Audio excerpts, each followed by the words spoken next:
everybody. Welcome to Origin Story. This is Study Hall, and today we are going to be talking about Resident Evil, I think, right, Ben? They've got the president's daughter, Phil. We gotta save her. Where's everybody at? Are they playing bingo? They're definitely playing. They're definitely playing bingo. Play all the Resident Evil 4 one-liners.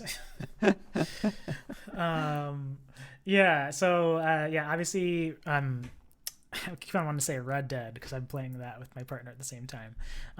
Resident Evil 4 Remake came out. I've been playing that, and then Ben, you've been playing Resident Evil 2 Remake. It's true. I've been playing Resident Evil 2 because I was like, I recently played the original Resident Evil 4 on Switch, and so I was like, I think I played 2 recently, and I should probably skip and come back to the remake when it's like on sale or something.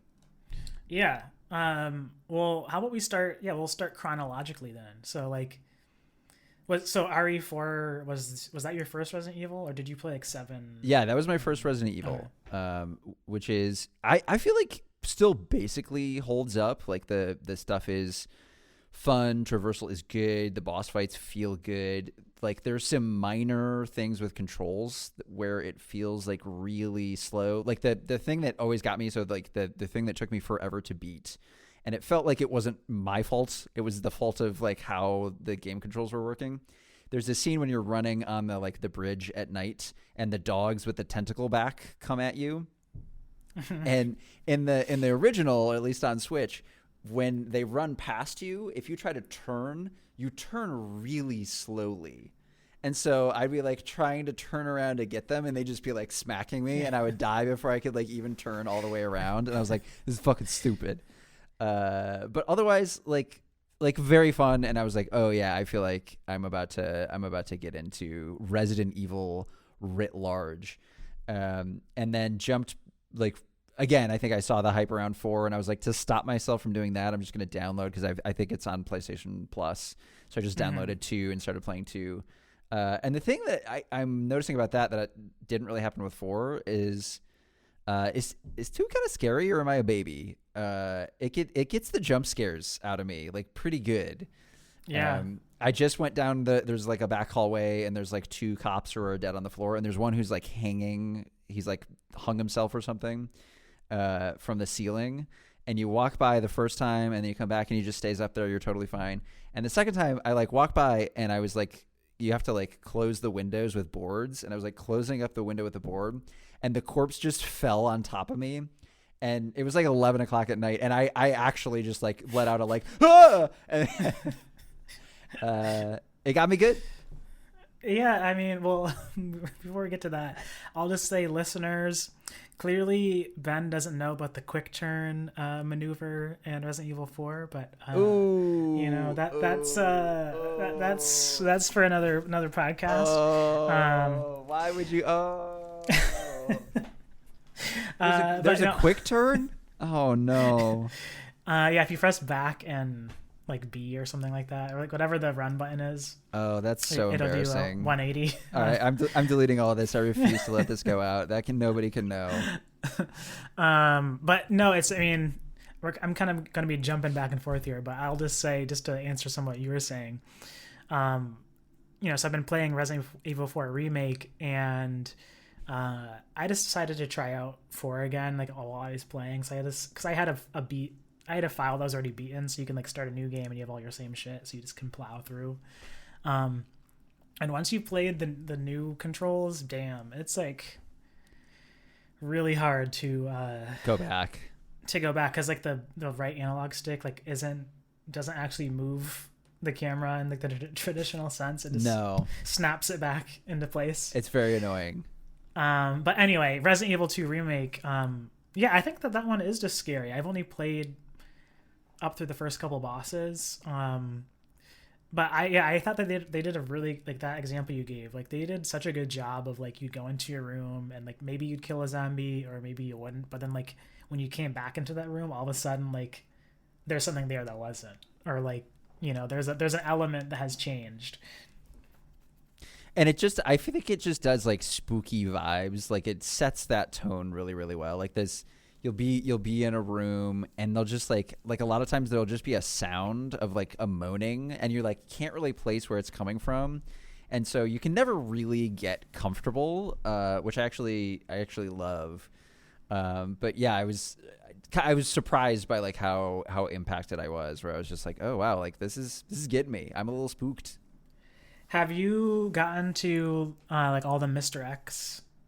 Mr. X has not showed up yet. I am just I'm almost done with the first like the main puzzle in the main area where I think you get the medallions for the statue. So I'm not quite done with that like first area. I assume that's the first like area. Yeah, like in the police headquarters, like yeah, with the black guy. I forget his name. Yeah, who is? I just came back from one mission. I don't know if this is gonna happen yet, but I walked into the main hall and there was the zombie moaning, and I was like, "Is it gonna be my homie? It better not be my homie." They can't be killing homie, Ben. I feel like they're gonna do it. He's clearly gonna make it to the end of the game. I'm not looking forward to it. He keeps clutching his belly and like moaning, and things are not looking great. Yeah, I mean, once you said you were playing that again, and like now that I'm playing 4 Remake, I kind of want to get back to it because I think I was like playing it and then I moved, so I stopped. But I really liked what I played, and like. Maybe I'm making this up, but I feel like you switch between characters. So when you start, and I haven't, again, I'm super early, but it offers you can play as Leon or you can play as, and I can't remember her name, the girl. Yeah, I think Claire, maybe. And I think they have totally different storylines that you can play. Okay. Yeah, I feel like maybe I just started 2 files. I don't remember, but yeah, really, really, really cool game. And I think the thing that I really liked playing that one that I didn't really clock in any of the times I played through Resident Evil 4, although now that I'm playing Remake, I'm kind of doing it, is I like how you really have to engage with the map to like make sure that you have like gone and gotten everything inside each room, and then it like, you know, grays out the room once you don't have anything left to explore in that room. Like all that stuff is really, really fun. Yeah, it makes like walking around and just like trying to collect everything. I don't know why, but it definitely hits. And it there's something about, I think, the way that it's doing the puzzles and the kind of the trial and error, but then I think that added layer of like horror, like creeping horror, makes that stuff feel a lot more like engaging than I think otherwise you'd just be like walking around like trying different keys and stuff. But that general feeling of like, I gotta get in, I gotta go, like I gotta find something really quick, just super effective. Well, you want to know a really deranged thing that I do in the Resident Evil games, Ben? What do you do? I don't do it for every puzzle, but for some of the puzzles, you know, where it's like the ones you have to like do it in a sequence, like press the buttons in a sequence, or yes, use the lock, like get the right combination. Sometimes when I'm just like feeling lazy and I don't want to like find whatever the item is that Phil, no, that I need are you about to say you just look it up? Not that. I just will like make it like scroll like infinitely, and I keep on pressing the button until eventually it's the right combo. I just did that in Resident Evil 4 Remake. It was like a hexagon puzzle or something like that. And I just like had my joystick and I was like going around in a circle and just clicking X like over and over and over again. Eventually it unlocked. Incredible. A true master thief here. Yeah. Call me up for your next bank heist. I have a question for you. So I kill all the zombies every time I come across them. I don't know if that's advised because it really burns through bullets. But when you go into the menus, when you're like trying to, you have to like tamper with a lock or whatever, does it freeze time? Because I'm really worried that if I don't kill the zombies, I'll be like working on a lock and they'll like grab me or some shit. No, I think you're Dark Souls pilled. I think when you're in those moments, then yeah, like whatever's happening, you're safe. Okay. Yeah. Okay. That's actually. That's good. Okay. Then that'll probably save me some ammo, because I always assume that like if a zombie gets back up while I'm like tinkering with something, that'll just come over and ruin my day. Although to be honest, like that seems like a feature that would actually be worth including in like a hard mode or something like that. Where you, because that, like you're saying, it kind of like ups that tension. You're like, oh, I need to get the combination in there. We gotta get the lock. We gotta tinker with the lock real quick. Yeah. Huh. Yeah, I'm pretty sure they give you the pause. It's not a Souls tier. All right, sorry. Bring it back in, I guess. Yeah. Yeah, I mean, so and I think for people who haven't played Resident Evil 2 Remake and maybe they just haven't seen it, obviously Resident Evil 2 was a like not isometric. I don't know. Would you call it isometric kind of point of view? Right. Like That's it's over top, right? Yeah, it's like you're like over the top of the character. Tank controls. So like, it kind of added to the tension of playing the game because like your controls aren't inherently precise. So like when you get into like a confrontation with a zombie or whatever, you kind of have to fumble to get like the right aim off and all that. We see that with Signalis, like what that's doing in the game now. But Resident Evil 2 Remake takes the whole third person over the shoulder approach that we see in Resident Evil 4, but they allowed you to be able to move around while you shoot. So that's just like kind of a major difference between the two versions. And I haven't played the original that much, like just a little bit, because my brother had it when I was growing up. But I was surprised that like even in the third person version, it like you've been saying, it still feels like really tense and like, I don't know, maybe it's just like the amount of sway that Leon has with shooting. Like you don't feel like you got the shot every time. Things keep moving. They nothing is like, I think the zombies do this where it's like they kind of go back and forth and so you keep thinking you have the headshot and then it'll like go off. And the other thing is like they don't have to get that close to you for the grab encounter to happen. It's like way closer they're way further away than it should be. And so you're always just like, often I have to like run back to the other side of like the hallway and then just like start shooting again. Needless to say, if I need those bullets, I'm gonna be in trouble. Yeah, I mean, I think ultimately as you play more, you kind of don't want to shoot the zombies as much because like you need the bullets for like other guys. I also showing up. The thing that I'm noticing is that it's great in that it builds tension just by the ammo that starts showing up. Like recently I've gotten like 4 boxes of shotgun ammo and I'm like so things are about to go real bad, aren't they? Like, oh no. Oh no. Yeah, I feel that in Resident Evil 4 Remake as well.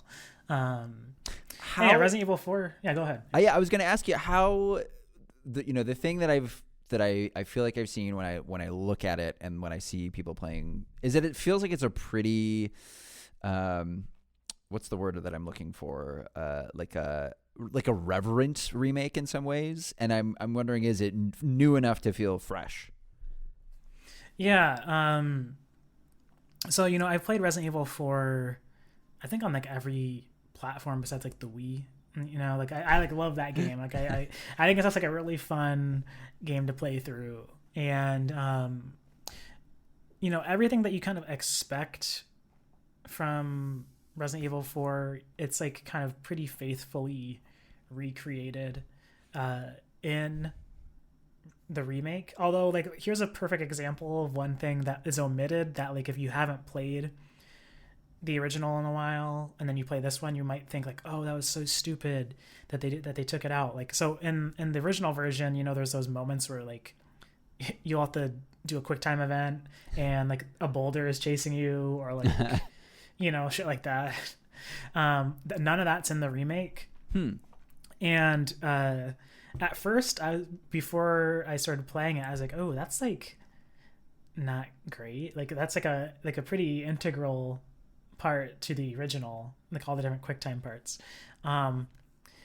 But then like I'm in the remake, I'm up to the part where you fight the first troll, like in that like rainy joint, and like I've beaten like the lake monster and all that. Is that the fight where if you were like nice to the dog shows up? Okay. Exactly. Yeah. and I haven't missed the QuickTime events. So like I was playing through the OG like one day and I was watching TV, and I was playing it on like professional difficulty, which is like the harder difficulty, and Of course you were. But I got to the first part where like a boulder chases you, and I just could not complete it. Huh. Like they must make that part harder or something like that, where you like tap the button really really really quickly, and then like there's another button prompt that comes up at the last second to dodge out of the way. Damn. And I just kept on dying on it, and I was just like, this is so fucking stupid. You know, like why would we want this in the new version? So like in that sense, like I'm glad that like there's some changes that aren't there. And it kind of makes you just think about the game design itself, like those sequences, like the boulder running sequences, I assume were just kind of like creative aesthetic ways to move players to like a different level, essentially. Totally. Without loading. And this game, from what I can tell, it's completely seamless. You can go through like the whole game, like there's not a load screen once you boot it up. And I don't know, it's really cool. Like the additions are minor, I'd say so far, but it definitely changes the game. So like I guess like the big thing is like one, yeah, like kind of completely seamless environment. There's also a lot of side quests, I guess I'd call them. So like in the original version, you have things where like you could shoot blue medallions, and then that would get you like different weapons and things like that. All of that is still in this version, but they kind of are treated as side quests. And there's a lot more than just that. It'll be like find this gemstone, or like find this special fish, or you know, whatever. There's a bunch of them, and you can do that or not. And they give you kind of like this currency that you can use to trade in for special items that you can't just buy. So that's how they kind of incentivize you doing it. But it kind of leads you into all these new environments that weren't in the original game, or have been expanded in some way from the original game. And they do the classic like God of War kind of thing, where I don't think this is in the original. Like, you know, the lake monster, you have to go on the boat and you throw like the harpoons. Yes. Yep. I don't think you could control the boat after you beat that part. No, so the if I'm remembering correctly, you would control the boat for like the first section of like when you're trying to get away from it, but then it would do this thing where it would turn around and it would just be you holding the harpoon, and then that you're not controlling the boat during that section.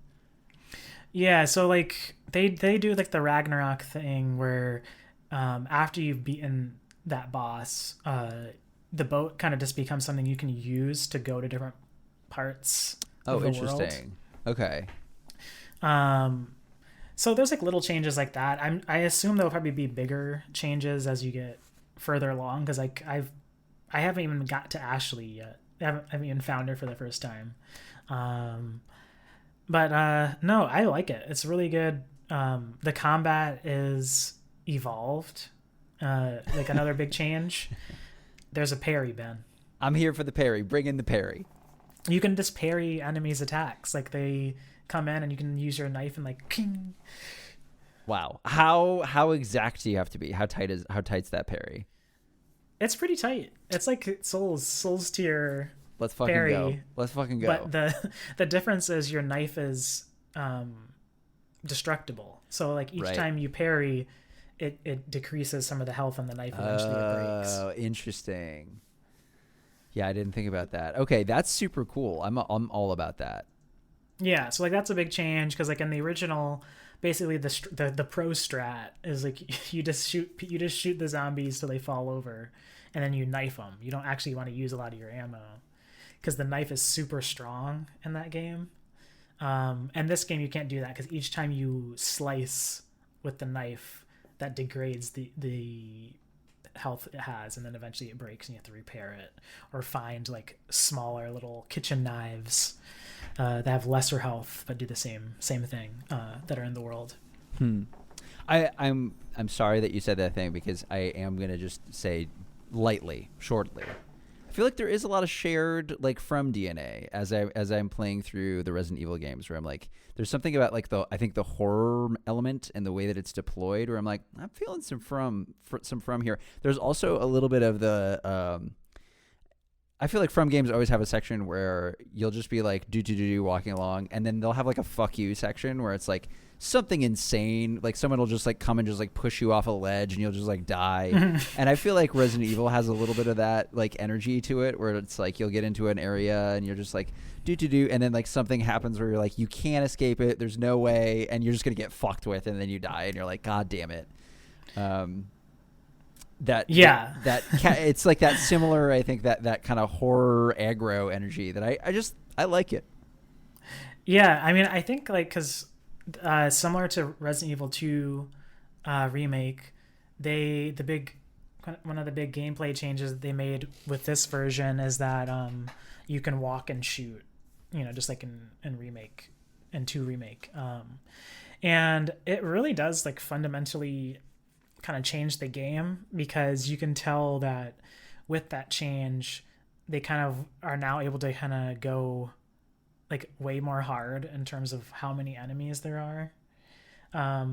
So it does a really good job, like super early in the game, the basically the first major encounter that you have in Resident Evil in both versions is like you go to that little town square, and like there's the chainsaw guy, and you kind of have to like hold out until the bell rings.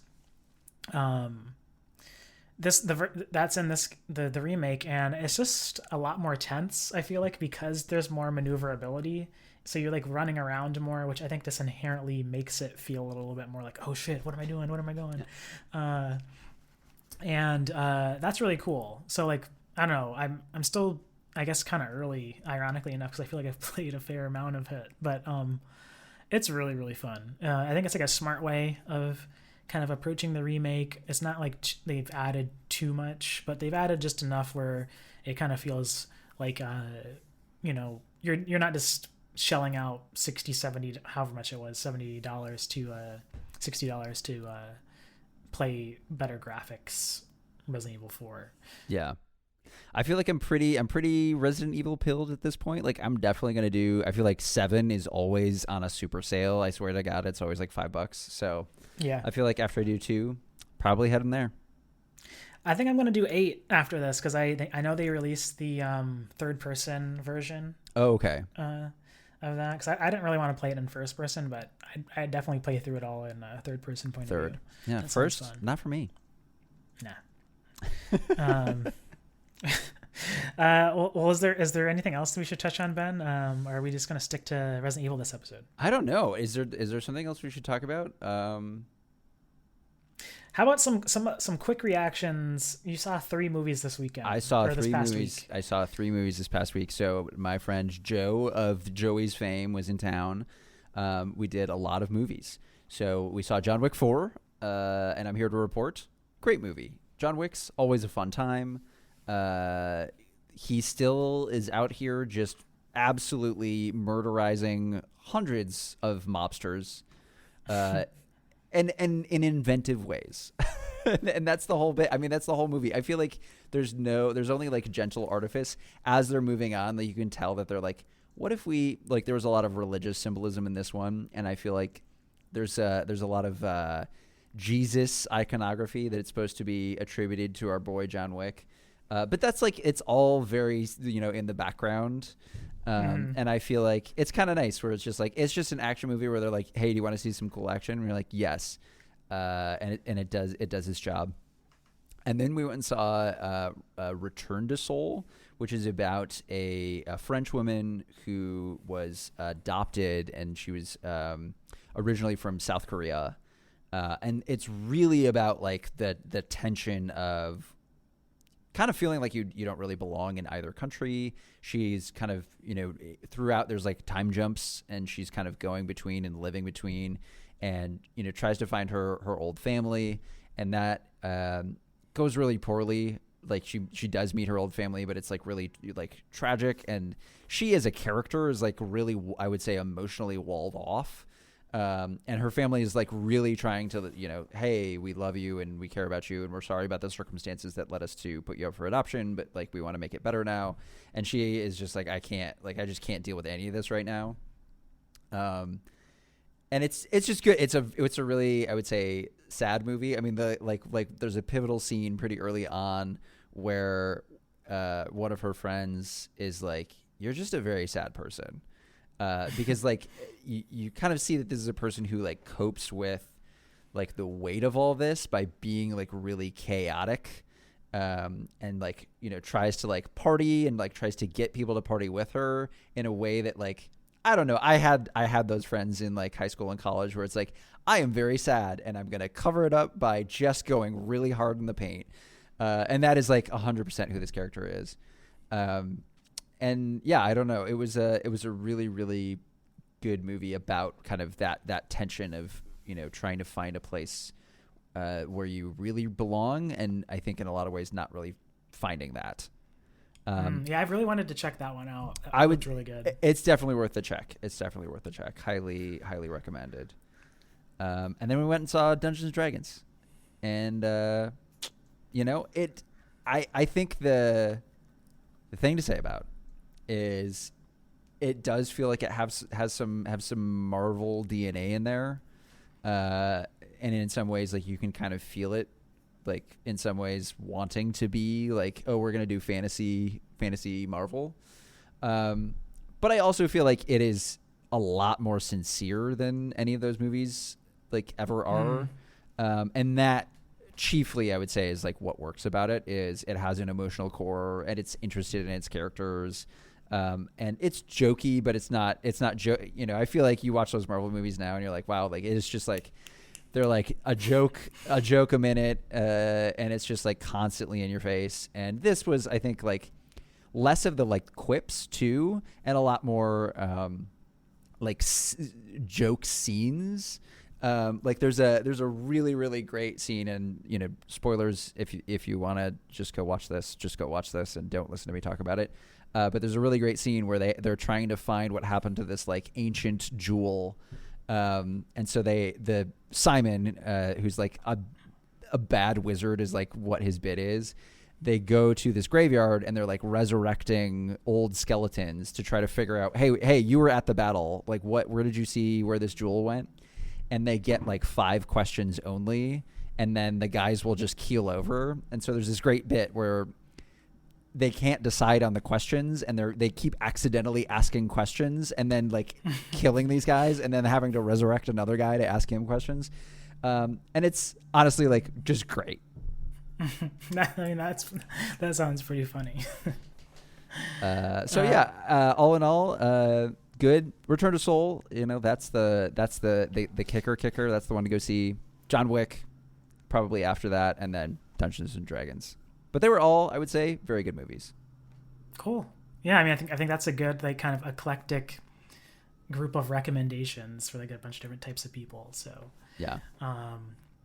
So check those out if you're interested in seeing something in the theater. And if you want to be scared or have a kind of cool action-y scary game, I think either of the Resident Evil remakes, 2 or 4, would probably be good picks.